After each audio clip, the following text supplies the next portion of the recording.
आप देख रहे हैं उजाला न्यूज लाइव। व कसूरवार भी है। इससे इन वर्गों के प्रति इस पार्टी की हीन व जातिवादी मानसिकता साफ झलकती है, जिसने फिर इनके कारवा को आगे बढ़ाने वाले व हर मामले में समर्पित व्यक्तित्व माननीय श्री कांशीराम जी के देहांत होने पर केंद्र में रही इसी कांग्रेस पार्टी की सरकार के चलते एक दिन का भी राष्ट्रीय शोक घोषित नहीं किया गया। केंद्र में कांग्रेस पार्टी पावर में थी और उनकी सरकार के समय में ही माननीय श्री कांशीराम जी का देहांत हुआ, लेकिन कांग्रेस पार्टी ने एक दिन का भी माननीय श्री कांशीराम जी के सम्मान में राष्ट्रीय शोक घोषित नहीं किया। यह है इनका दलितों के प्रति असली त्याग। यहाँ मैं इन वर्गों के मामले में ये भी कहना चाहूंगी, केंद्र द्वारा देश की लोकसभा व राज्य विधानसभाओं में महिलाओं को जो 33% आरक्षण देने की व्यवस्था की गई है, तो उसमें SC, ST व OBC वर्गों की महिलाओं को अलग से कुछ भी आरक्षण नहीं दिया गया है। इतना ही जो भी अनेकों नियम व कानून आदि बने हैं, तो उन पर भी केंद्र व अधिकांश राज्यों की भी सरकारें सही से अमल नहीं कर पा रही हैं, जिससे अब यहाँ खासकर दलितों व आदिवासियों के ऊपर शोषण करने वाले लोगों का मनोबल और भी ज्यादा बढ़ रहा है। और ये सब हमें यहाँ आपके मध्य प्रदेश स्टेट में भी काफी कुछ देखने के लिए मिल रहा है। इसी प्रकार हमें पूरे देश में मुस्लिम व अन्य धार्मिक अल्पसंख्यक समाज के लोगों की भी हालत कोई खास अच्छी नजर नहीं आती है, जिसका काफी कुछ खुलासा केंद्र सरकार की सेक्टर कमेटी की रिपोर्ट में भी किया गया है। इनके साथ साथ अपर कास्ट समाज में से खासकर गरीब लोगों की भी आर्थिक स्थिति अभी भी पूरे देश में यहाँ काफी ज्यादा खराब व दयनीय ही बनी हुई है। इनके अलावा आपके प्रदेश सहित पूरे देश में सर्व समाज में से विशेषकर यहाँ गरीब, मजदूर,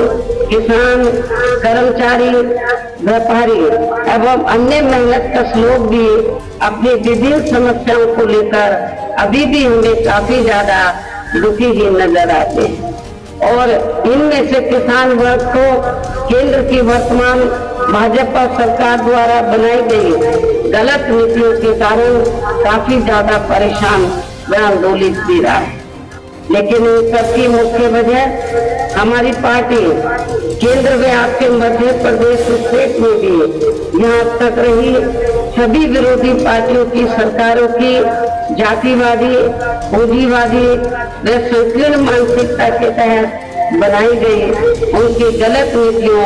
एवं गलत कार्य प्रणाली को ही काफी हद तक जिम्मेवार मानकर चलती है। और इस मामले में खासकर उनकी गलत आर्थिक नीतियों की वजह से ही आए दिन यहाँ पूरे देश में गरीबी, बेरोजगारी व महंगाई आदि भी काफी ज्यादा बढ़ रही है। हालांकि इस मामले में शुरू से हमारी पार्टी केंद्र व राज्य सरकारों से भी हर स्तर पर ऐसी नीति अपनाने की लगातार ये मांग करती आ रही है कि देश में कुछ गिने चुने पूंजीपतियों व धनराशियों का विकास होने की बजाय बल्कि यहाँ गरीब व आम लोगों का ही विकास होना चाहिए। तभी फिर सही मायने में यहाँ की आम जनता अपनी गरीबी, बेरोजगारी, महंगाई व अन्य और भी समस्याओं से काफी हद तक छुटकारा पा सकती है। इसके साथ साथ अब अपने देश में भ्रष्टाचार भी हर स्तर पर काफी ज्यादा बढ़ रहा है, जिससे आपका खुद का अपना मध्य प्रदेश स्टेट भी अछूता नहीं रहा है। और इन सब के लिए हमारी पार्टी आजादी के बाद से लेकर अभी तक केंद्र व देश के अधिकांश राज्यों में तथा आपके खुद के अपने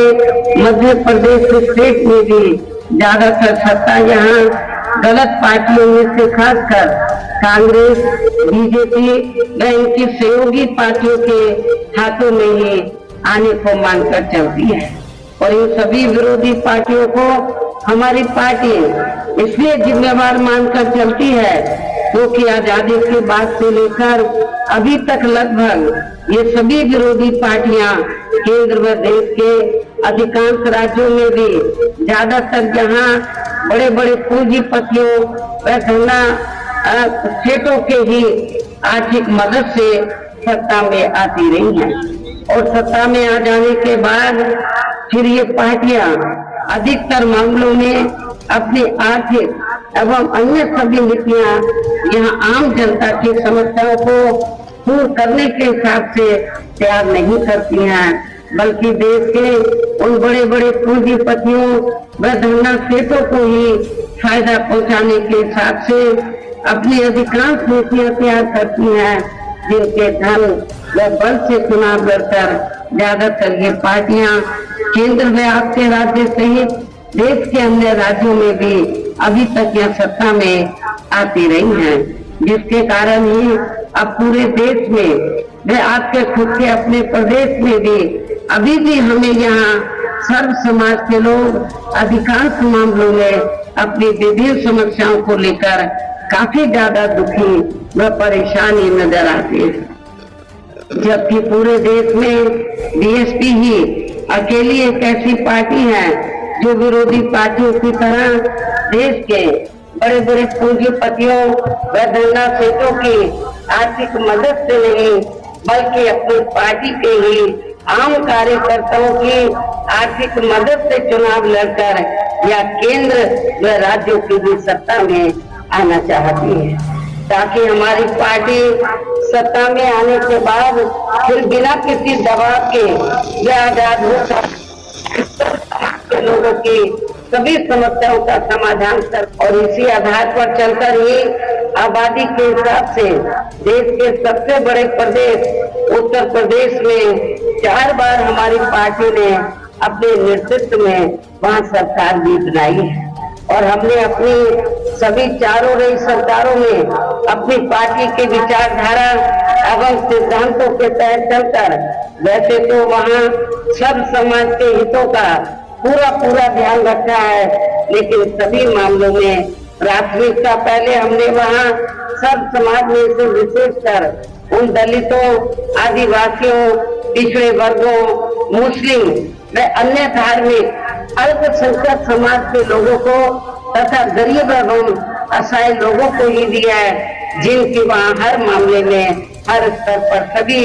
विरोधी पार्टियों की रही सरकारों में उनकी हीन, जातिवादी, संकीर्ण व पूंजीवादी सोच होने के कारण काफी ज्यादा उपेक्षा की गई। इसके साथ साथ हमने उत्तर प्रदेश में गरीब एवं बेरोजगार लोगों को दूसरी पार्टियों की रही सरकारों की तरह मामूली सा बेरोजगारी भत्ता न देकर उन्हें बड़ी तादाद में सरकारी एवं गैर सरकारी क्षेत्रों में स्थायी रोजगार भी उपलब्ध कराए हैं। साथ ही गरीब भूमिहीन लोगों को खेती करने के लिए उन्हें फ्री सरकारी जमीन भी दी है, जिससे वहाँ लाखों गरीब लोगों को फायदा पहुंचा है। आवासीय लोगों को सरकारी खर्चे से उनके पक्के मकान बनाकर दिए। अनेकों ऐसी बहुत हमने सुविधाएं दबे कुचले लोगों को, गरीबों को दी। इसके अलावा हमारी पार्टी की रही सरकार ने वहाँ विभिन्न क्षेत्रों में लगे लोगों के साथ साथ छात्रों, युवाओं, महिलाओं व बुजुर्गों आदि के हितों में भी अनेकों महत्वपूर्ण व ऐतिहासिक कार्य किए हैं, जिनसे उन्हें काफी ज्यादा लाभ पहुंचा। साथ ही हमने उत्तर प्रदेश में सब समाज के लोगों के ऊपर किसी भी प्रकार की कोई जुल्म जाति आदि भी नहीं होने दी है, बल्कि हमारी पार्टी की रही सरकार ने वहाँ जुल्म जाति करने वाले लोगों को बिना कोई देरी किए हुए उन्हें तुरंत ही जेल के सलाखों के अंदर भेजा, जहाँ हमारी सरकार ने